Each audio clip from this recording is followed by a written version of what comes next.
Itu mantap.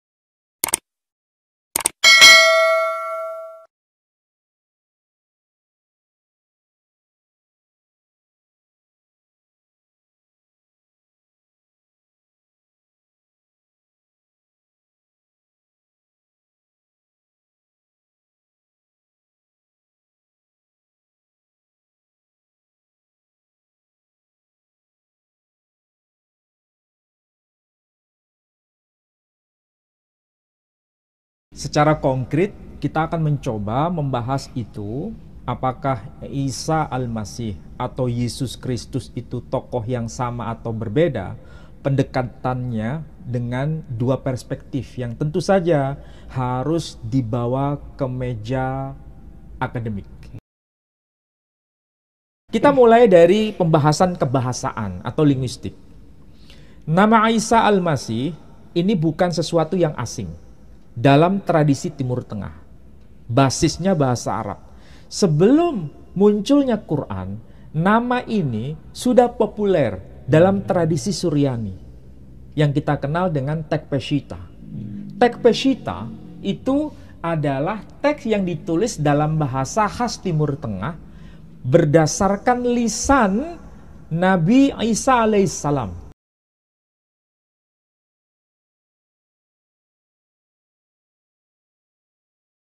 Al-Ahdul Jadid As-Suryani Peshitta, Tarjamah Bainas Sutur Suryani Arabi.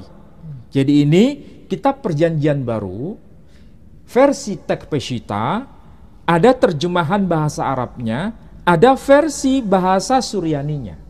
Bahasa Suryani itu ditulis dari kanan ke kiri, sama seperti bahasa Arab dari kanan ke kiri.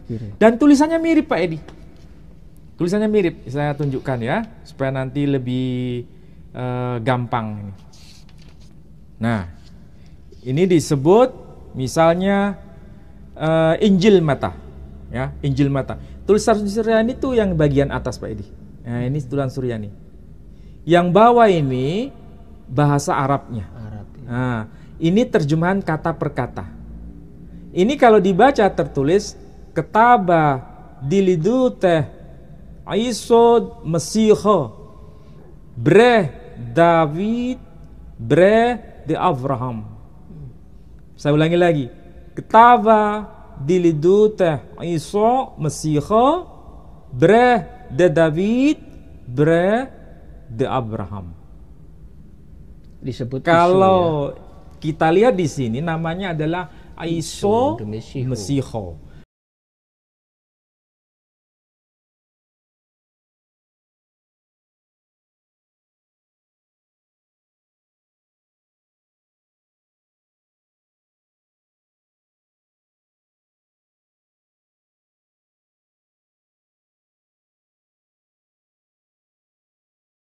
Karena bahasa Suryani, bahasa Arab itu ada kemiripan, ya, satu rumpun bahasa. Ya. Jadi sekali lagi, teks Peshitta itu penting menjadi dasar untuk memahami apa betul nama Isa Al-Masih itu ada kaitan dengan istilah Suryani yang disebut Aiso Mesiho atau Aiso de Mesiho.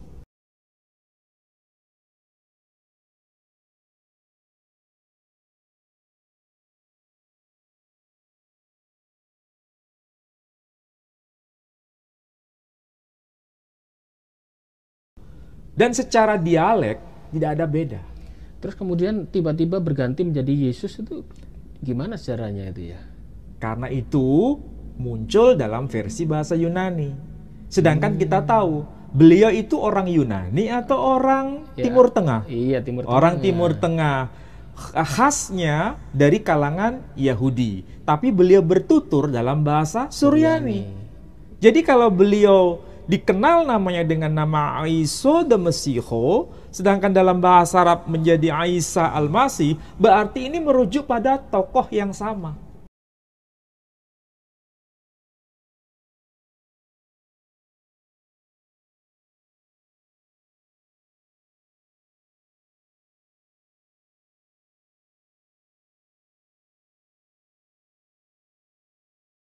Sedangkan orang Kristen sendiri, jangan lupa Pak Edi, itu juga menggunakan istilah Isa Al-Masih. Oh, pakai nama Isa. Iya, juga. di kalangan tradisi Arab itu tidak hanya menyebut dengan nama Yasuh Al-Masih, tapi juga Isa Al-Masih. Oh. Ini buktinya. Ini yang disebut dengan, saya tunjukkan, Al-Kitabus Syarif, ya, Al-Kitabus Syarif, At-Taurah wal Mazamir. Jadi ini kitab Taurah dan kitab Mazmur. Wasuhuf Al-Anbiya, kitab apa itu? Kitabnya para nabi. Wal Injilus Syarif, dan kitab Injil, ya, Asy-Syarif. Ini dipakai di kalangan tradisi Kristiani juga di Timur Tengah. Apa yang muncul di kitab ini, ya? Nama Yesus atau nama Yesus atau nama Isa? Iya. Nah, ini saya tunjukkan ya. Di sini ternyata juga menggunakan istilah yang sangat dekat dengan istilah Quran. Nah, Injilus Syarif, ya. Kemudian di sini tertulis mata. Mata berarti Matius. Oh, Matius. Nah, bahasa Arabnya Matius. Matius. Bukan mata dalam arti mata kita ini, bukan. Oh iya. Orang Arab menyebut Injil mata, Injil Markus, Injil Luka, Injil Yuhanna. Nah, ini Injil mata, ya. Di sini disebutkan hada sijil nasabi Isa Al-Masih. Inilah daftar nasab dari Isa Al-Masih. Betul kan? Tertulis apa? Isa Al-Masih. Bukan Yasuh Al-Masih. Tapi Isa Al-Masih. Artinya apa? Tradisi Kristen juga mengenal nama Isa Al-Masih. Jadi kalau misalnya Elia, Meron mengatakan Isa Al-Masih itu khas tradisi Islam. Ini kekeliruan yang sangat fatal. Karena Kristen sendiri juga menggunakan istilah Isa Al-Masih. Jadi kalaupun mereka tidak berterima, ya, misalnya ada yang berkata, yang Kristiani misalnya, mengatakan, ya ini kan terjemahan menyebut Isa Al-Masih karena mengikuti tradisi Islam, misalnya begitu. Kira-kira jawabannya apa Pak Edi? Ya memang terjemahan. Iya. Tapi kan Peshitta dipakai dalam tradisi Kristiani. Sebelum Islam ada, tradisi Kristiani yang menggunakan teks Peshitta itu sudah ada abad ke-5 Masehi, dan menyebutnya nama Isa the Messiah. Nah, itu.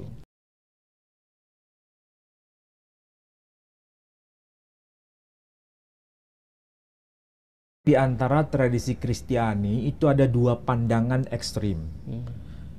Yang kelompok Katolik, Kristen Katolik, dan mayoritas Ortodok mengatakan bahwa Perjanjian Baru, kitab-kitab Perjanjian Baru itu aslinya ditulis dalam bahasa Yunani, kemudian diterjemahkan ke dalam bahasa Suryani, atau diterjemahkan ke dalam bahasa Amharik atau bahasa Koptik.